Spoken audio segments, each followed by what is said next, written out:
In front of me is OPPO Find N2 Flip, and today I would like to show you how you can install and apply iOS Launcher on this OPPO. You need to begin by opening Play Store and clicking on the search bar.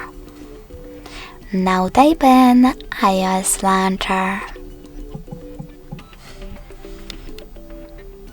Following that, get this free app from this developer, and when it's ready, open it.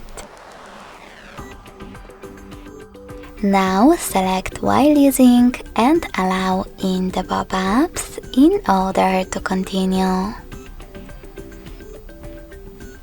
Finally, swipe up from the bottom of your screen and click on Home button. Then go into Devices settings. In them, scroll down to access Apps section. Select Default Apps.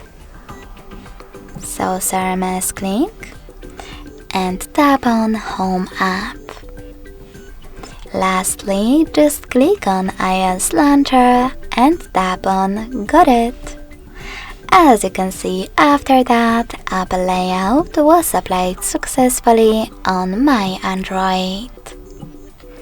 If you wish to switch between your layouts, go into the same settings and click on System Launcher or iOS one. Thanks so much for watching. If you enjoyed this video, smash that like button, comment and subscribe. Bye!